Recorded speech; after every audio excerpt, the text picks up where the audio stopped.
Gemini 3 vient de sortir et est en train de mettre tout le monde d'accord. Et ce que je vais te montrer aujourd'hui m'a littéralement mis sur le cul. Car oui, aujourd'hui, et je vais te montrer comment créer une véritable usine à créative avec Gemini 3, Nano Pro et N8N, évidemment. Mais avant ça, je me permets de me présenter. Moi, c'est François, développeur code, no code et low code. Et j'aide les entreprises digitales à automatiser leurs tâches répétitives pour qu'ils puissent uniquement se concentrer sur l'essentiel et sur ce qui leur rapporte. Si tu es intéressé, mon site web est en description. Avant d'entrer dans le vif du sujet, petite démo. Je suis sur mon formulaire N8N classique. Je sélectionne mon image. Je mets un petit prompt. Voilà, je te lis un petit peu le prompt. Modifie cette photo de référence. Dans ma main gauche, ajoute une canette de Monster Ultra Wide bien visible, logo face caméra. Dans ma main droite, ajoute le geste, expression, TOF, Sigma avec sourcil et légèrement froncé. Ne change rien d'autre, rendu photoréaliste, même lumière et ombre. Voilà. Tu peux me juger sur mon prompt, mais en tout cas, le résultat, tu verras qu'il est assez saisissant. Voilà. Donc là, je laisse un petit peu le workflow en question faire son brawl, il y a un système de polling. La génération d'images va prendre un petit peu de temps, je te reprends juste après. C'est prêt, c'est prêt. Voyons voir le rendu. Et c'est saisissant. Ça me le fait à chaque fois. À chaque fois que je me fais avoir, à chaque fois, je suis sur le cul. Regardons plutôt un avant-après. Et j'aime pas trop rentrer dans les détails sur des photos de moi. Mais en tout cas, on peut voir que l'arrière-plan n'a pas changé, c'est identique. Le premier plan, il est identique aussi. Vraiment, je pourrais faire complètement cette tête-là. Les vêtements sont les mêmes, les plis aussi.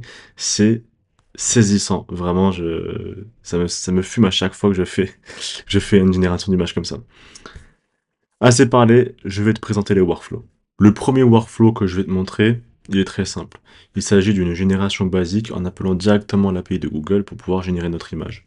Donc je pars d'un formulaire N8N classique, j'écris mon petit prompt rapidement.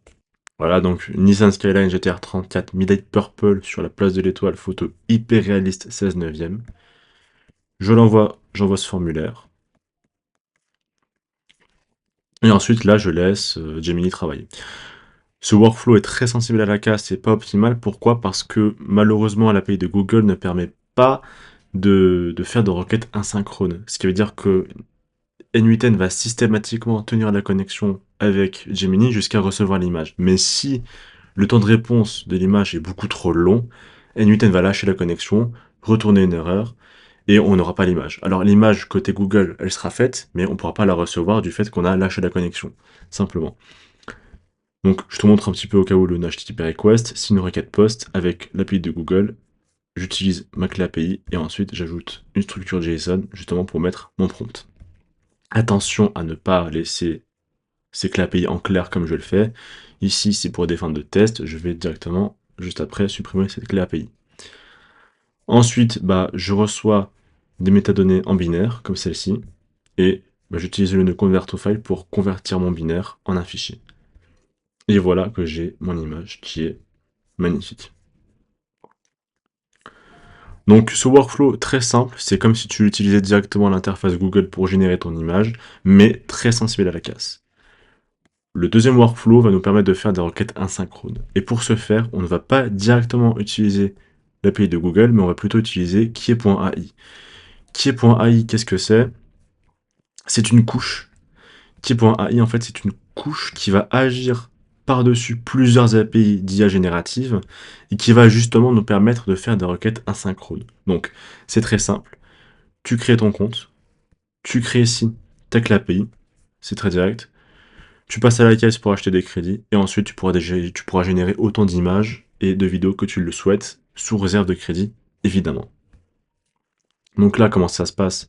Encore une fois, j'ai ce même petit formulaire N8N, j'ajoute une image, voilà, un petit prompt aussi, tiens une canette de Monster White dans chaque main, reste hyper réaliste et tiens compte de l'éclairage de l'image.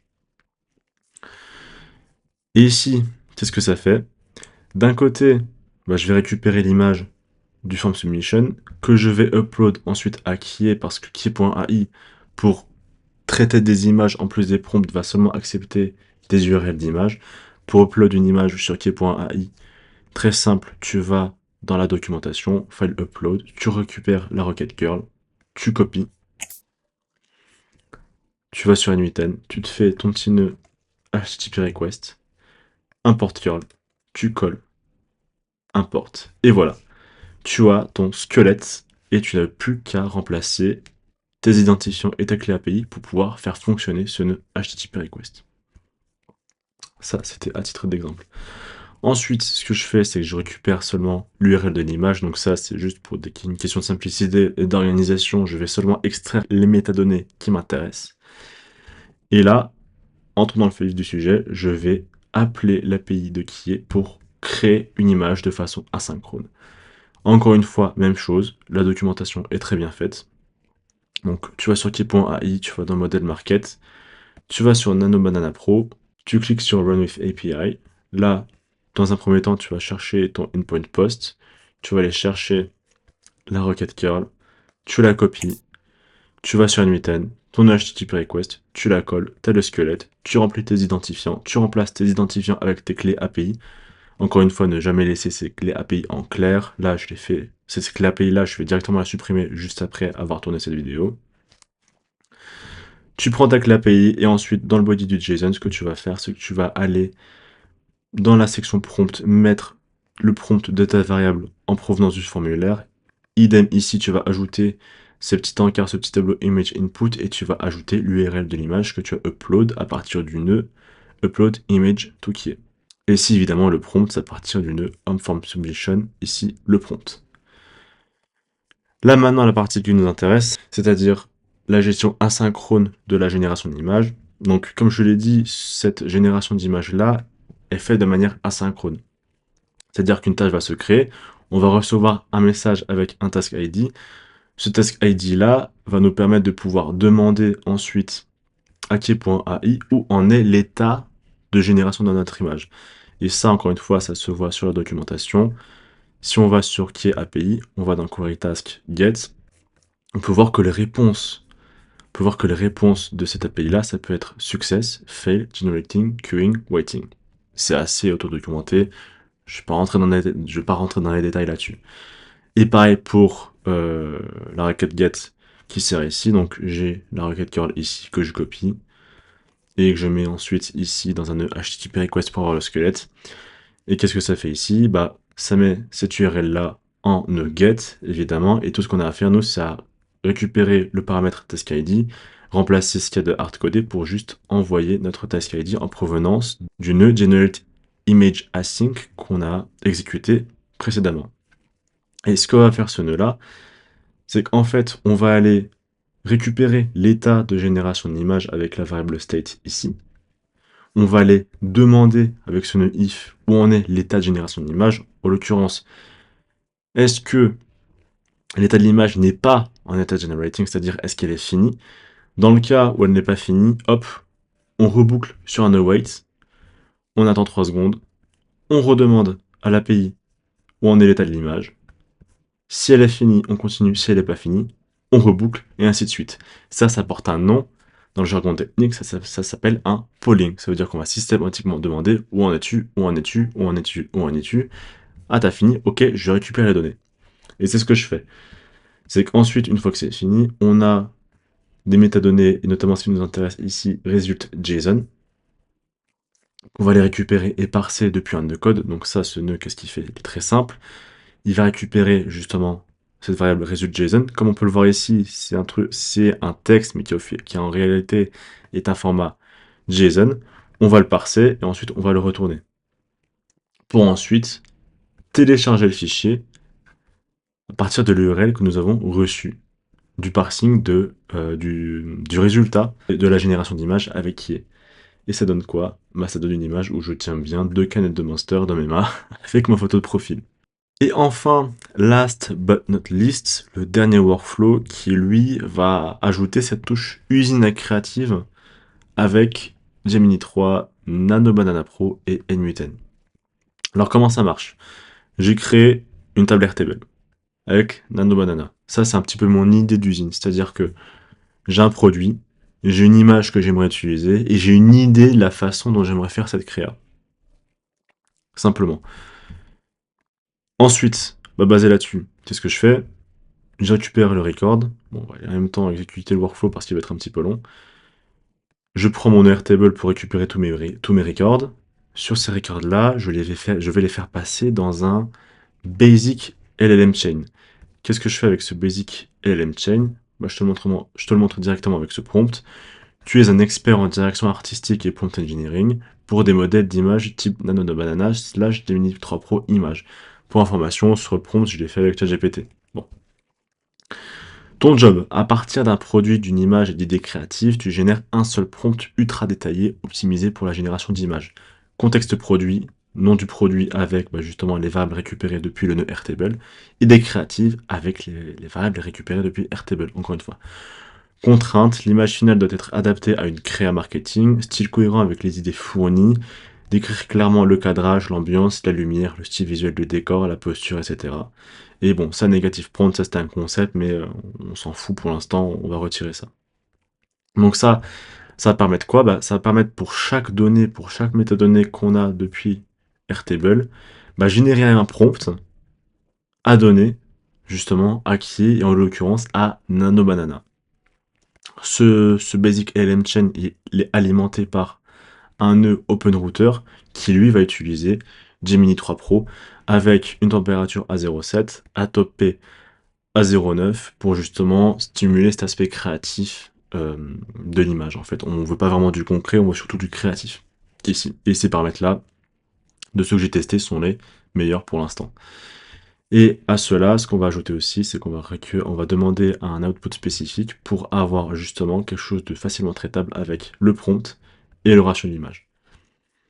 Ensuite, là, à l'instar du deuxième workflow, on va aller envoyer l'image à Key.ai avec d'un côté le prompt en provenance de l'IA, l'image en provenance d'Airtable et l'image size en fonction du ratio qui nous a été donné par le prompt encore une fois. Là, on fait 3 images d'affilée, on reproduit, on répète ce polling pour demander l'état de génération de l'image, on part tous les résultats et on récupère les URL des images et on les fout tous dans un nœud Airtable où on va tous les insérer, ce qui va nous donner ces 3 résultats-là. Voyons voir ce que ça va donner. Donc là, faut savoir que là, j'ai un produit, c'est un Monster Ultra White, classique. Un deuxième produit, c'est un espèce d'espresso français. Bon, j'ai pris une image libre droit pour me dire, bon je veux un espresso français et une de mes voitures fétiches, une Ford Mustang Dark Horse. Dans ces idées-là, pour le Monster Ultra White, je veux une créa orientée Sigma et Gold Gym, vibe Go Muscu, etc. L'autre idée, je veux un espresso français, donc je voyais plus une ambiance vieux Paris et beau Paris qui fait rêver le monde entier. Et pour le troisième produit, ce serait plus une créa, on va peut dire, un peu plus artistique avec une ambiance synthwave, avec le cheval Mustang en arrière-plan, etc. Donc voilà, ça je vois vraiment bien la manière dont on pourrait faire justement une usine créa, puis sur base d'idées avoir des concepts de créatifs qu'on pourrait avoir, puis les faire générer ensuite par IA, par NanoBanana. Qu'est-ce que ça donne en résultat? Voyons voir ce que ça donne. Donc là, le premier résultat, c'est la canette de Monster. Pas mal, bien réaliste, franchement, ça donne envie de soulever la fonte.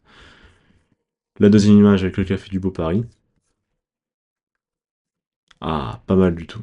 Pas mal du tout. Bon, il manquerait la petite boîte avec la marque ici pour le produit, mais c'est pour montrer qu'on peut, d'un côté, soit partir d'une image pour incruster quelque chose, ou soit carrément partir d'un produit pour créer une image, et le résultat, franchement, il est très très prenant. On ne crée plus que l'image du produit, donc ça, encore une fois, c'est un prompt à affiner. Hein. C'est un petit peu un test and retry, quoi. On a un prompt, on l'affine, etc. Bon, ce prompt-là, je ne l'ai pas du tout affiné, et c'est dire aussi la puissance de NanoBanana, dans le sens où les prompts que j'ai fait, au final, ils sont très directs, j'ai fait ça en quelques minutes. J'ai pas forcément travaillé les prompts et regardé déjà le résultat, la précision des images, ce que ça propose. C'est assez bluffant, quoi. Pour du café, là, ça donne envie. Et la dernière image, elle est très très chouette. Franchement, elle est très très chouette. On respecte vraiment bien cette ambiance synthwave, le cheval Mustang derrière. J'en avais fait une autre d'image comme ça, qui elle aussi m'a bluffé. Je sais pas si je pourrais voir ça dans les autres téléchargements. Celle-ci, voilà. Cette image-là, franchement, avec le vrai cheval Mustang en plus de la marque, on pourrait croire une créa Ford, franchement. Moi, on voit une Mustang comme ça, mais j'achète, sincèrement.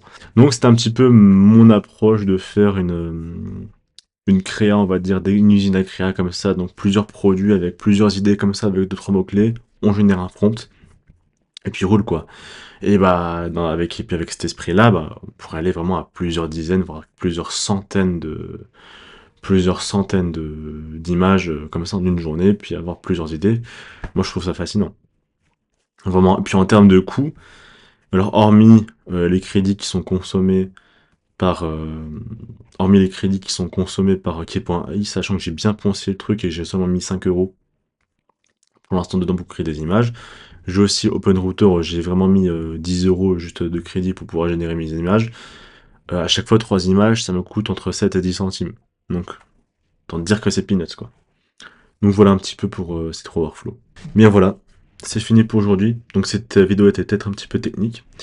Mais en tout cas, voilà, je vous ai montré 3 workflows, un basique, un avec un formulaire et un vraiment usine de création de produits avec Nano Banana. J'espère qu'en tout cas, cette vidéo vous a inspiré. J'espère qu'elle vous a plu. Si jamais vous avez des retours, des idées de suggestions, ou quoi que ce soit, n'hésitez pas à me les faire parvenir en commentaire. Si vous voulez qu'on travaille ensemble, n'hésitez pas à cliquer sur le lien de mon site web en description. Et sur ce, je vous souhaite une excellente soirée.